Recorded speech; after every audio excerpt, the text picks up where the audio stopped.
Alhamdulillah hamdan katsiran tayyiban mubarakan fih kama yuhibbu rabbuna wa yarda. Asyhadu an la ilaha illallah wahdahu rabbi la syarika lah wa asyhadu anna Muhammadan abduhu wa rasuluh amma ba'd. Allahumma inna nas'aluka ilman nafi'an wa rizqan tayyiban wa amalan mutaqabbala. Allahumma 'allimna ma yanfa'una wanfa'na bima 'allamtana wazidna ilman. Para ummahat wa akhwat fillah rahimani wa rahimakumullah.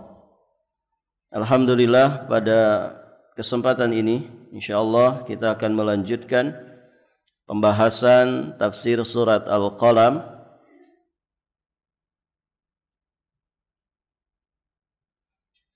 Sampai faidah berapa? Faidah ketiga sudah. Ya, berarti ayat keempat sekarang. Allah Subhanahu wa taala berfirman, ba'da a'udzu billahi as-sami'il 'alim minasy syaithanir rajim, wa innaka la'ala khuluqin 'azim. Dan sesungguhnya engkau benar-benar berada di atas akhlak yang agung, budi pekerti yang agung.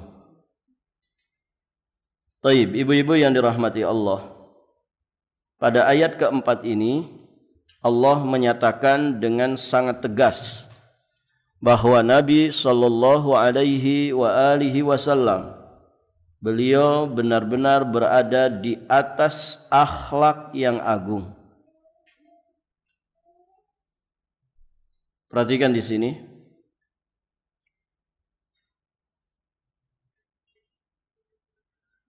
Allah menegaskan bahwa Nabi itu benar-benar berbudi pekerti yang agung, itu dengan beberapa kata penegas. Yang pertama, inna. Wa inna itu harfut taukid, dan sesungguhnya. La'ala, sesungguhnya engkau, wa innaka, ada lam di situ. La'ala, la juga harfut taukid. Sesungguhnya engkau benar-benar. Itu kata penegas yang kedua, lam, lamut taukid. Kemudian huruf jar'ala. Huruf jar'ala pada ayat ini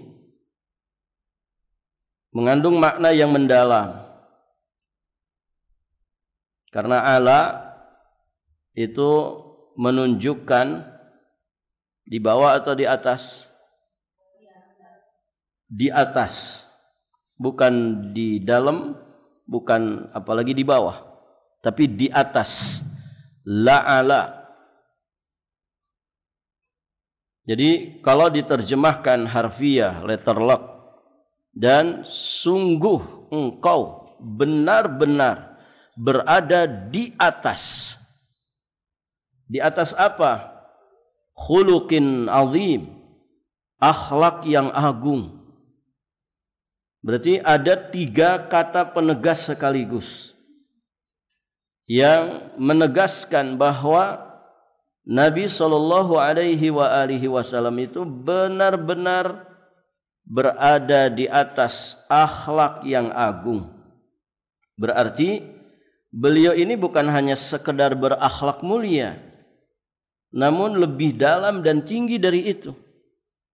Sehingga ibu-ibu yang dirahmati Allah, tidak ada di muka bumi ini satu sosok pun yang paling sempurna, yang paling indah akhlaknya selain beliau sallallahu alaihi wasallam.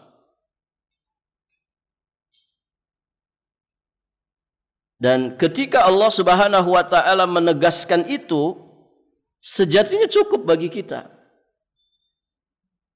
Karena firman Allah Subhanahu wa taala itu adalah hak. Namun ternyata keagungan akhlak beliau tidak hanya dinyatakan oleh Allah Subhanahu wa taala saja. Pun demikian, orang-orang terdekat beliau menyatakan seperti itu. Bahkan musuh-musuh beliau juga demikian. Jauh sebelum Nabi sallallahu alaihi wasallam diangkat menjadi nabi dan rasul, musuh-musuh beliau, orang-orang kafir Quraisy, menggelari Nabi dengan Al-Amin, orang yang sangat terpercaya, orang yang sangat amanah, jujur, tidak pernah dusta. Itu Rasulullah sallallahu alaihi wasallam. Nah, di sini kita sampaikan bagaimana testimoni orang-orang dekatnya beliau sallallahu alaihi wasallam. Pertama, istrinya. Di antara dari istri-istri Nabi sallallahu alaihi wasallam adalah ibunda Aisyah Ummul Mukminin, ibunya orang-orang beriman radhiyallahu taala anha wa ardhaha. Ketika beliau ditanya tentang akhlak Nabi sallallahu alaihi wasallam, maka beliau berkata, kana khuluquhul Qur'anu, akhlaknya Nabi sallallahu alaihi wasallam adalah Al-Qur'an. Akhlaknya Nabi sallallahu alaihi wasallam adalah Al-Qur'an. Jadi penjabaran Al-Qur'an, praktek aplikasi Al-Qur'an itu ada pada perjalanan kehidupan Nabi sallallahu alaihi wasallam dalam kesehariannya. Akhlaknya Nabi itu adalah Al-Qur'an. Jadi kalau orang mengamalkan Al-Qur'an, maka dia akan berakhlak dengan akhlaknya Nabi. Baik. Kemudian apa yang dinyatakan oleh Anas bin Malik radhiyallahu taala anhu, yang juga terdapat di Sahih Bukhari dan juga Sahih Muslim. Beliau menceritakan kana Nabi sallallahu alaihi wasallam ahsanan nasi khuluqan. Nabi sallallahu alaihi wasallam adalah manusia yang paling bagus akhlaknya. Nabi sallallahu alaihi wasallam adalah manusia yang paling bagus akhlaknya. Masya Allah. Kalimat ini disampaikan oleh sahabat Anas bin Malik karena beliau telah membersamai Nabi sallallahu alaihi wasallam sekitar 10 tahun lamanya, menjadi khadimnya Nabi, menjadi pelayan pembantunya Nabi sallallahu alaihi wasallam, sehingga beliau menyaksikan dan mengetahui secara langsung kemuliaan sifat, keluhuran akhlak, manisnya budi pekerti dan indahnya kebiasaan beliau sallallahu alaihi wasallam. Maka Anas bin Malik menggambarkan bagaimana keindahan akhlak Nabi. Beliau sampaikan, walaqad khadimtu Rasulullah sallallahu alaihi wasallam asyara sinin. Aku pernah menjadi pelayan Rasulullah sallallahu alaihi wasallam selama 10 tahun. Sebentar atau lama, Ibu? 10 tahun? Lama. Ya, jarang ada pembantu itu betah sampai puluhan tahun. Begitu ya. Ada orang punya karyawan itu kadang 3 bulan sekali ganti. Nah, itu biasanya masalah. Aku pernah menjadi pelayan Rasulullah sallallahu alaihi wasallam selama 10 tahun. Apa testimoni beliau membersamai Nabi 10 tahun ini? Fama qala li qat uffin wala qala li syai'in fa'altuhu lima fa'altahu wala li syai'in lam af'alhu ala fa'alta kadza. Jadi beliau gambarkan tidak pernah sama sekali di rentang waktu 10 tahun itu beliau mengucapkan kalimat uff,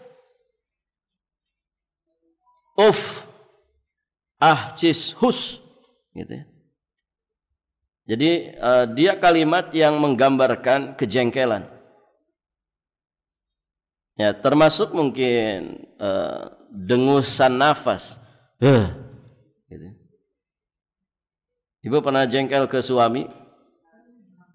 Suka bilang, matamu, gitu. Ya kan? Itu kalau mata kan sudah kalimat ya. Nah, uf itu sebetulnya bukan hanya kalimat. Kalau kalimat jelas, tapi di bawah itu, ya seperti dengusan nafas atau mungkin suara yang dikeluarkan yang menggambarkan kejengkelan. Nah, itu sudah uf itu. Ya. 10 tahun Nabi tidak pernah, walaupun mengeluarkan kalimat uf, tidak pernah. Luar biasa ibu. Padahal beliau majikan. Biasanya majikan itu kan cerewet, somel, bawel, begitu kan? Nah, ini tidak seperti itu. Uf, tidak pernah. Wala qala li syai'in fa'altuhu lima fa'altahu. Dan beliau tidak pernah sama sekali berkomentar tentang apa yang aku kerjakan. Mengapa kamu kerjakan begini? Atau untuk sesuatu yang belum aku kerjakan, beliau tidak pernah komentar, kenapa kamu tidak mengerjakan seperti ini? Menunjukkan keindahan akhlak, kemuliaan tutur kata beliau. Dan barakallahu fikum, di mana-mana majikan itu dikenal dengan cerewetnya, dengan lisannya yang tajam. Kenapa? Ya merasa majikan. Kamu loh digaji sama saya.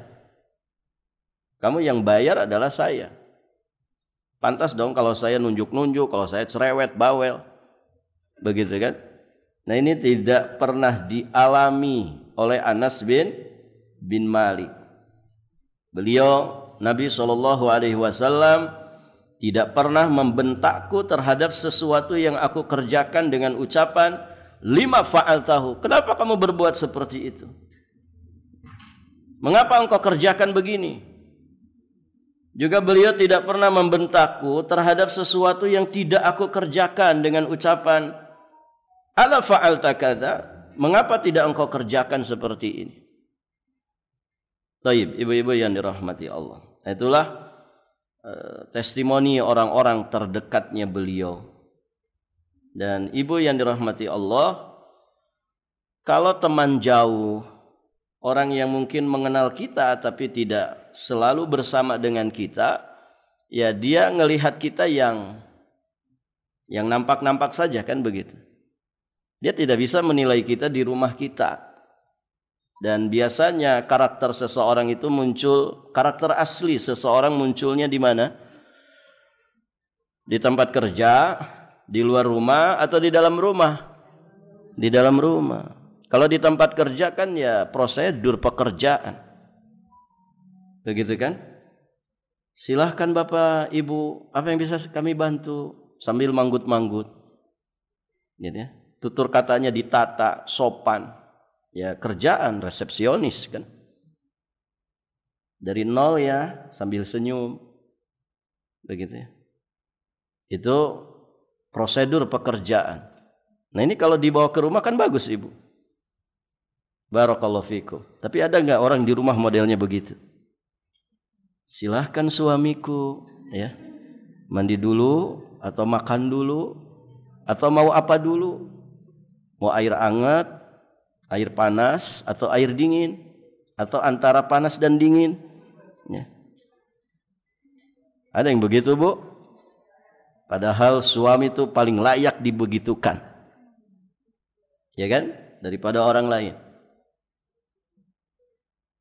Baik, ibu-ibu yang dirahmati Allah.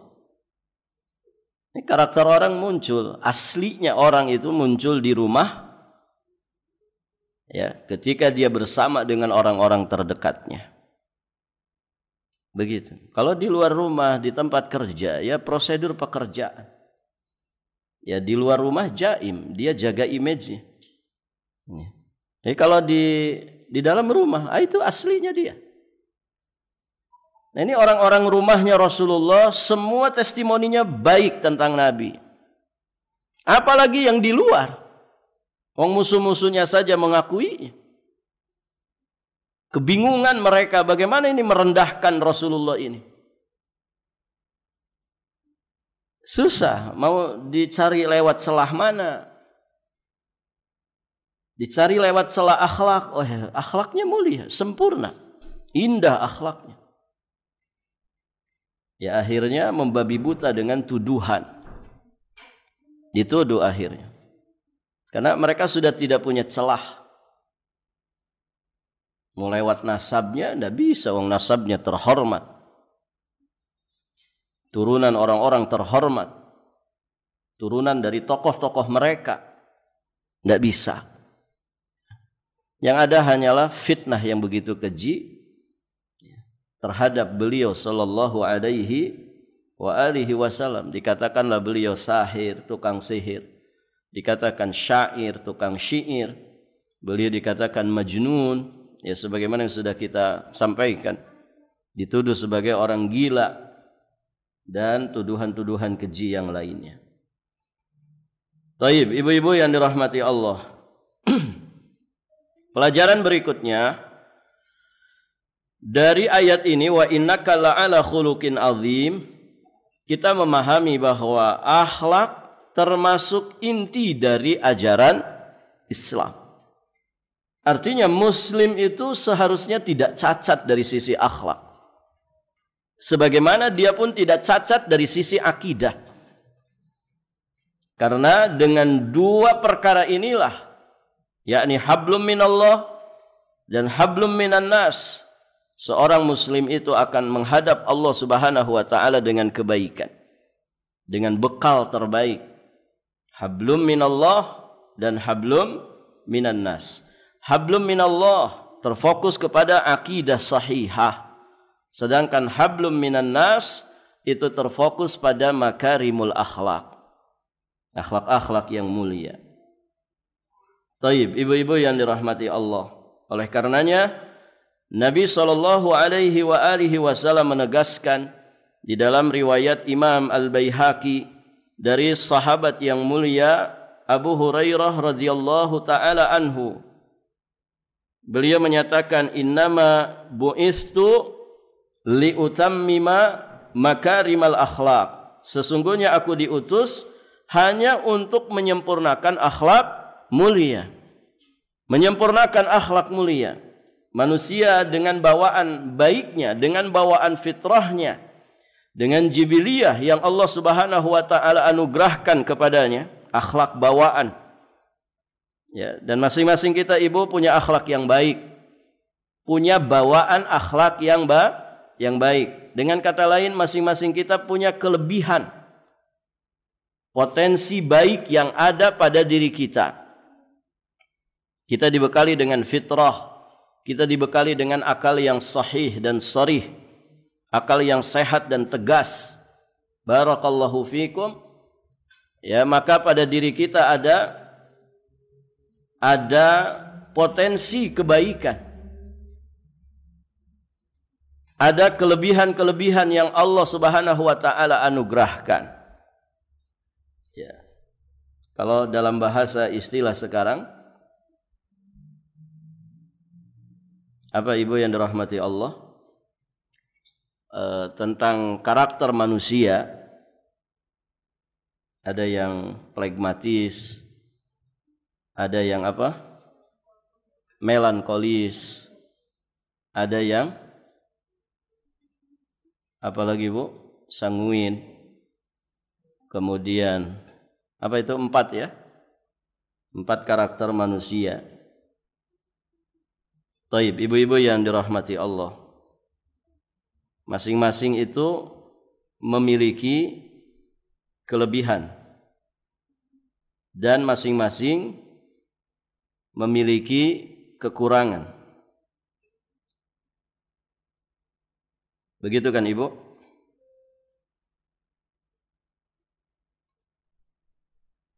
Ada sanguinis, flegmatis, koleris, dan melankolis. Itu karakter manusia.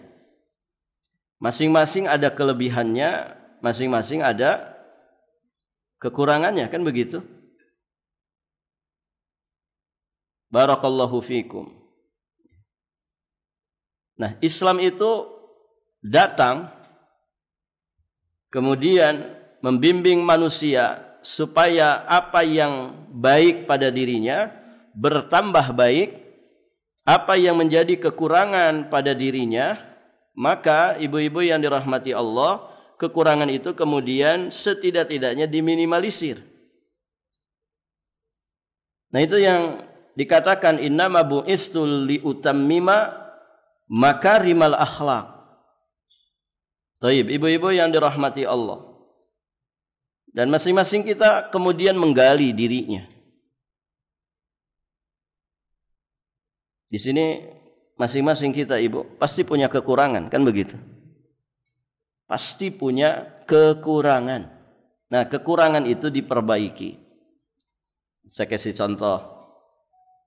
Misalkan orang flegmatis. Kekurangannya apa, Bu?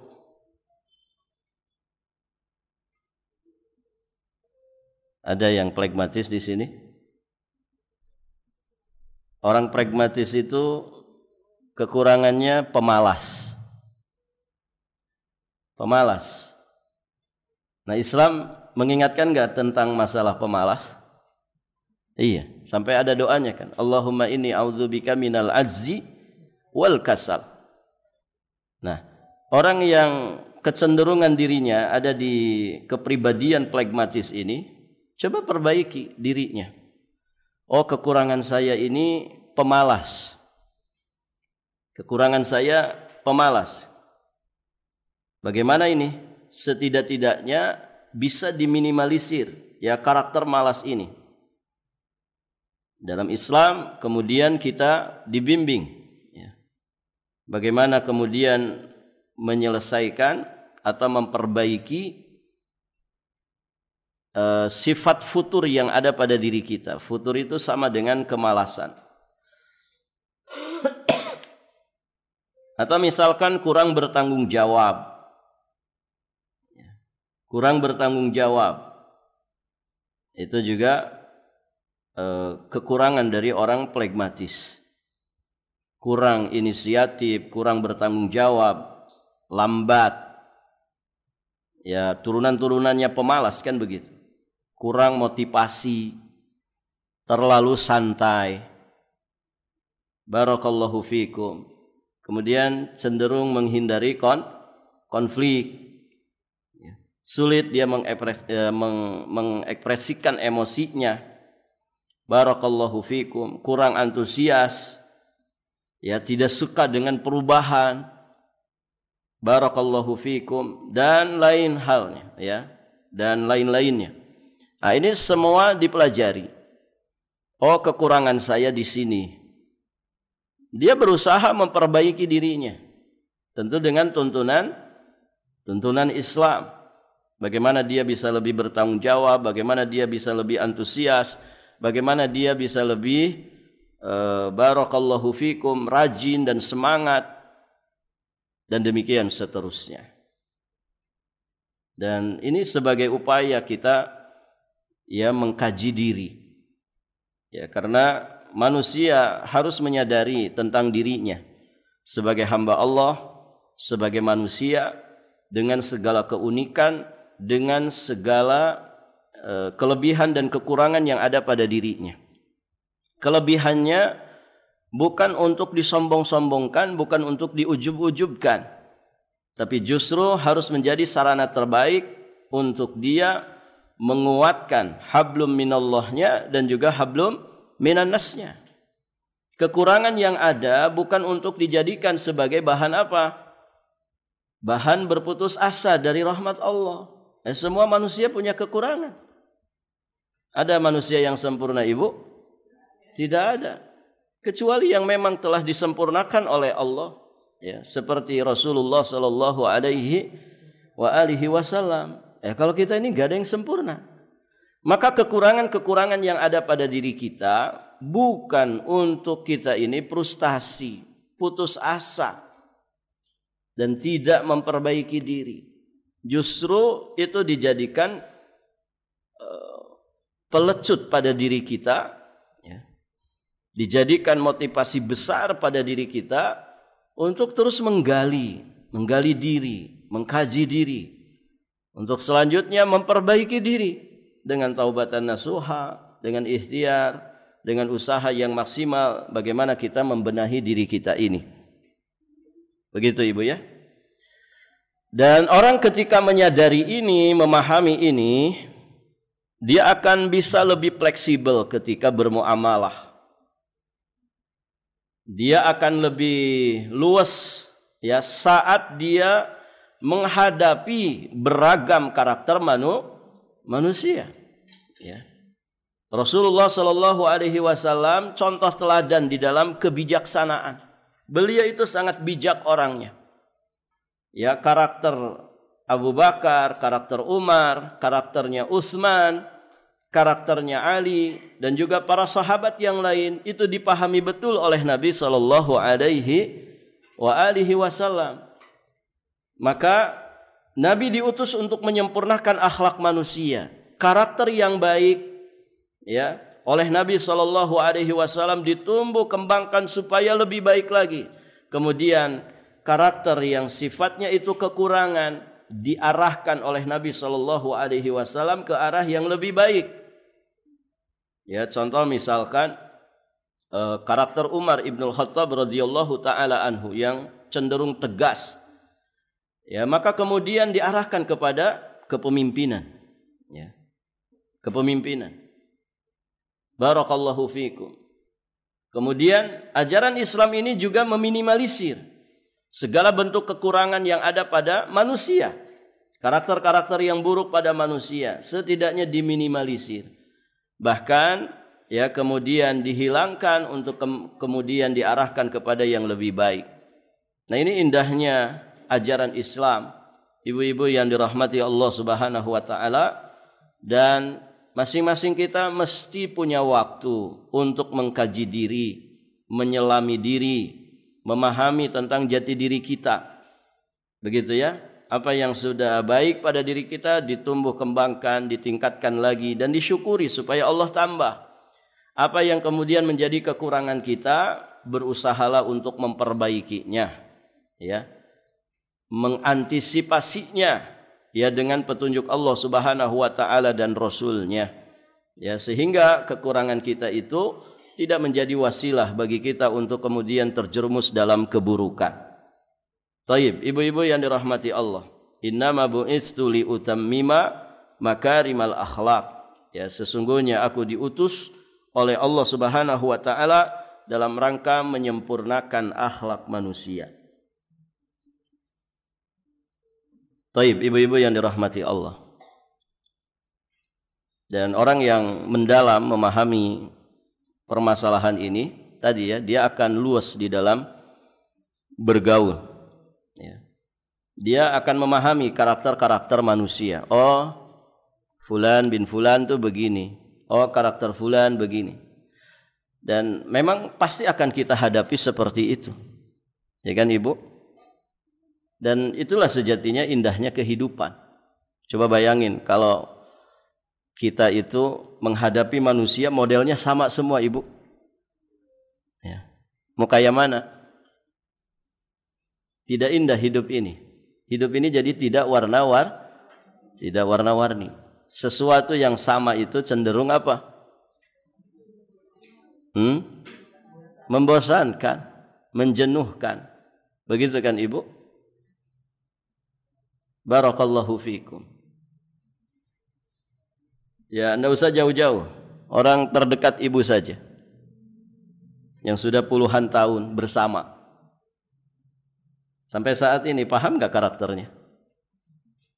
Oh, paham betul Ustaz. Luar dalamnya saya paham. Gitu.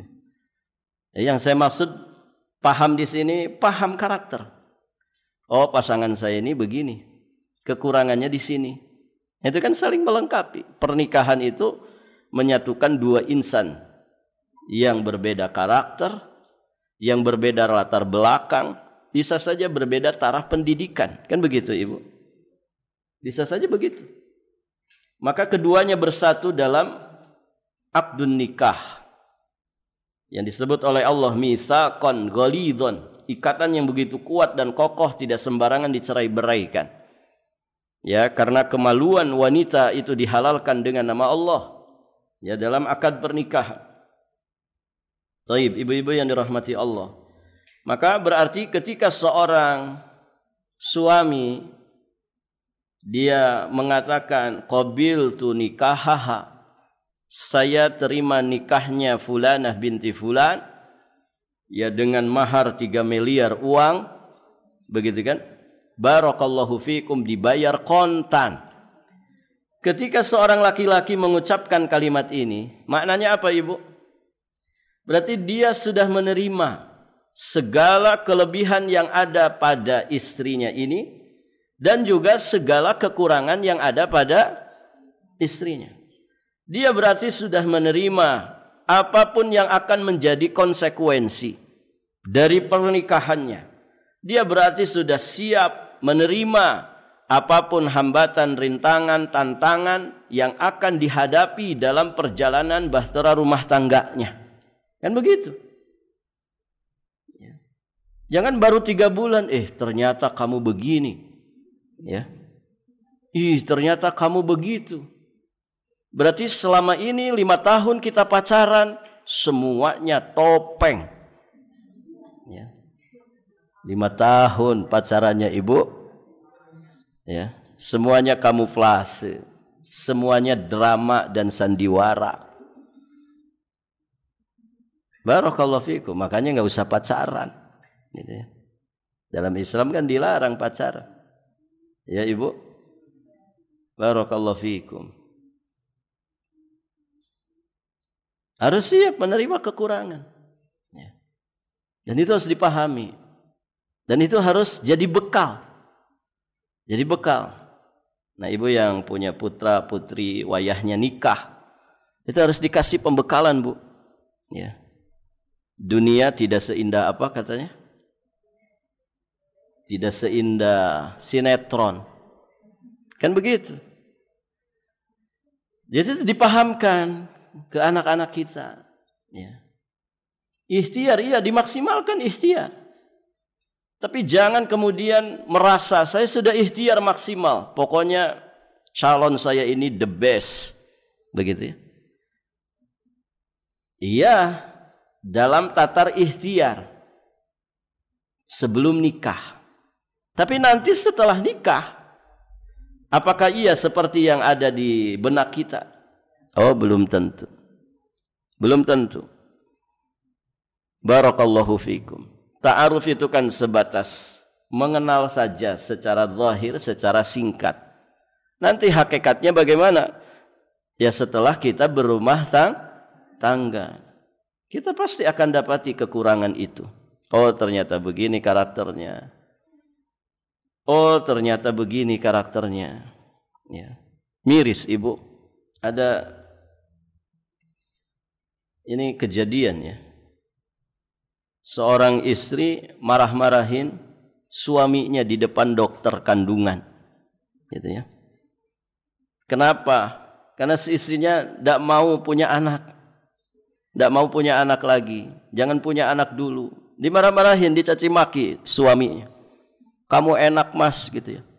Tidak mengandung, tidak melahirkan, tidak menyusui. Gitu. Kok bisa begitu, Ibu? Miris ini.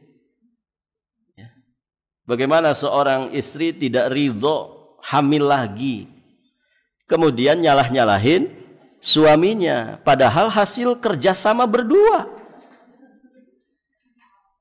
Iya tidak, Ibu? Iya kan, mereka berdua kerjasama. Apa mungkin sendirian? Tidak mungkin.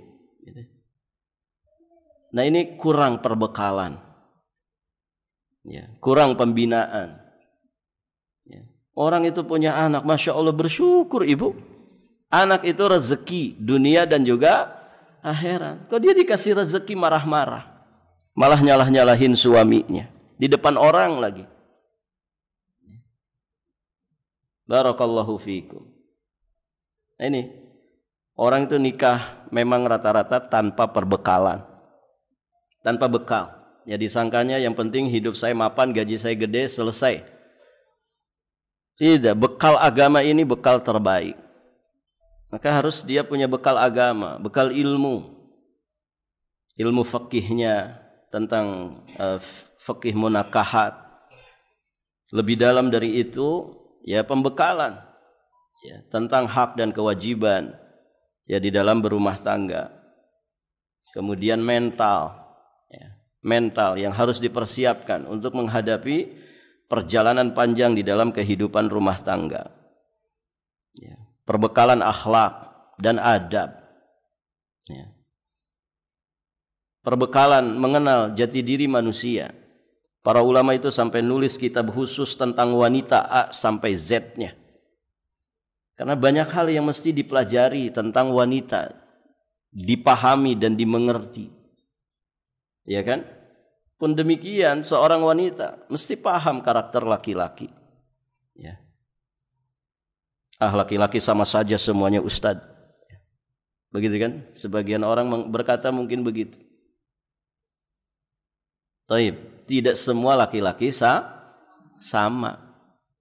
Jenisnya iya, sama laki-laki sebagaimana perempuan.